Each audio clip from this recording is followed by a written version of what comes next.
नमस्कार. जय जवान या यूट्यूब चॅनलमध्ये आपणा सर्वांचं स्वागत.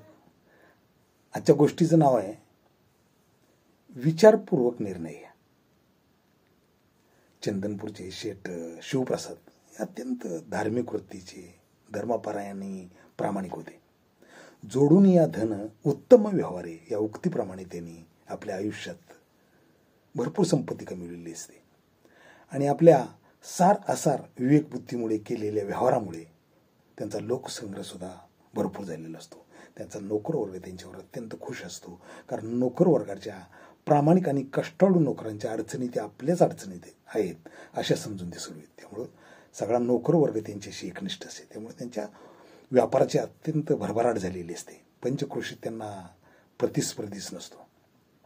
त्यात शिवभक्त असतात आणि त्यांचं एक इच्छा असते की आपण शेवटी एक शिवाचं चांगलं मंदिर बांधायचं आणि आपले शेवटचे दिवस तिथे काढायचे. परंतु त्यांचा मुलगा हरिप्रसाद हा स्तुतीपाठक मित्रांच्या संगतीत वाहत गेलेला असतो. तरी सुद्धा शेवटी ते ठरवतात की त्याचं नशीब त्याच्याजवळ, म्हणून आपल्या व्यापाराची सगळी सूत्र त्याच्या ताब्यात देतात आणि म्हणतात आता तू बघ.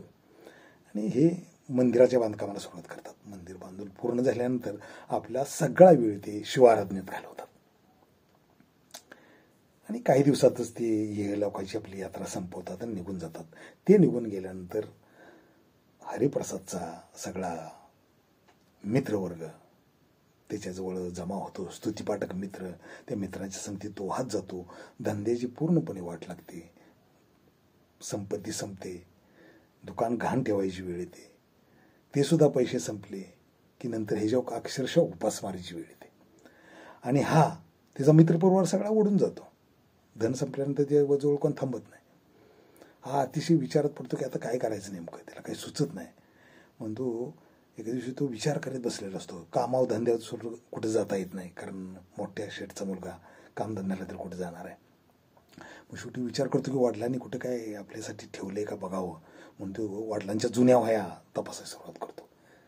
तर तपासता त्याला एके ठिकाणी असा उल्लेख सापडतो की 10,000 सुवर्ण मोहरा आलेले आहेत, पण त्या गेल्या कुठं याचा उल्लेख नसतो. मग ते पुढे आणखीन तपासतो तर त्याला दुसऱ्या ठिकाणी एक उल्लेख सापडतो की 10,000 सुवर्ण मोहरा ह्या शिवमंदिराच्या कळसात ठेवलेल्या आहेत, परंतु त्या अत्यंत अडचणीच्या वेळीच काढाव्यात आणि सुवर्ण मुद्रा काढण्याची वेळ ही चैत्र पौर्णिमेला दुपारी 12 वाजता असेल असा उल्लेख असतो. हे बाकीच्या उल्लेखाचा त्याला आनंद होतो ते वाचल्यानंतर. म्हणतो आता काय धन सापडलं आपल्याला, पण आता शिखरातलं धन काढायचं आहे, जोडी कोणाची तरी आवश्यकता लागणार. परत आपल्या मित्रमंडळीच्याकडे जातो, ज्याने त्याला सोडून दिलेला असतो त्याच मित्रांच्याकडे परत जातो. त्यांना सांगतो, वही दाखवतो त्यांना. ते मित्र काय लगेच तयार होतात. म्हणजे चांगल्या कामाला वेळ कशाला, लगेच ते शिखर खाली घेतात थोडेच अवधीत. पण शिखरात त्यांना काहीही सापडत नाही. त्यांची अत्यंत निराशा होती. मित्र ते जे हसायला लागतात त्याला, म्हणजे तुला जाता जाता वडिलांनी फसवलं, धन तर मिळालं नाहीच पण मंदिर पाडलंच ह्याची म्हणली तुला आणखीन बदनामी करून गेले. मित्र हसत हसत निघून जातात. हा एकटा पडतो, डोक्याला हात लावून बसतो, विचार करतो की आता इथून नेमकं काय करावं. मग ह्याला सुचतं की आपल्या मित्रांचे, आपल्या वडिलांचे मित्र आहेत जे हरिभक्त पारायण आहेत, प्रवचनकार, कीर्तनकार, ते गावाच्या बाहेर राहत असतात. हा त्यांना जाऊन भेटतो. ते वही घेऊन जातो जाताना आणि त्यांना सांगतो.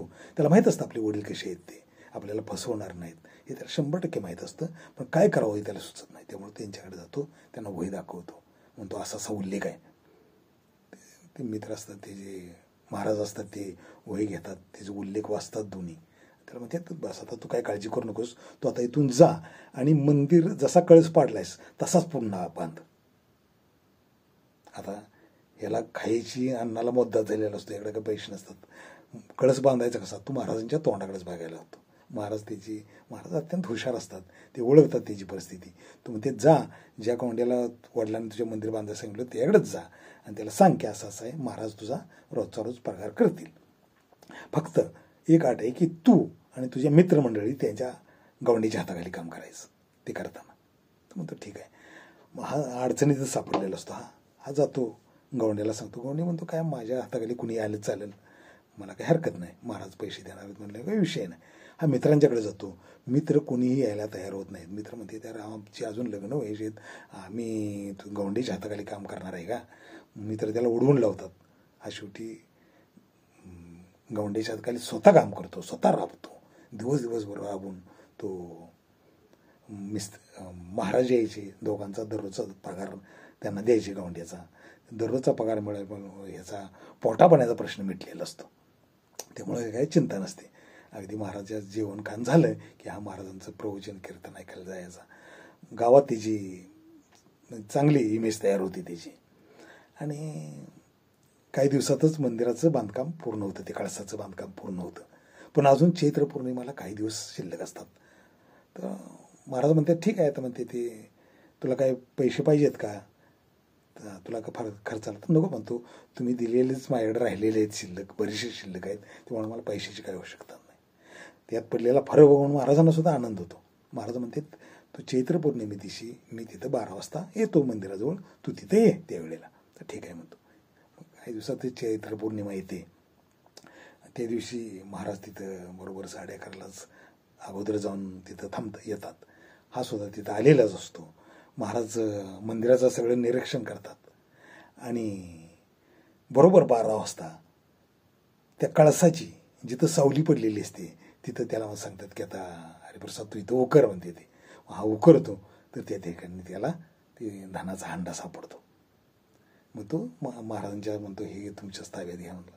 महाराज म्हणले नको, माझा आपला खर्च झालेला आहे तेवढा मी काढून घेतो आणि बाकीचे विल्हेवाट तू लाव. हा सुधारलेलाच असतो. याला सगळी दुनिया समजलेली असते, मित्रमंडळ समजलेलं असतं. त्यामुळे हा परत आपलं दुकान सोडून घेतो, आपला व्यापार पूर्ववत चालू करतो. तिचे जुने नोकरसुद्धा तिकडे परत येतात, प्रामाणिकपणे तिकडे काम करतात.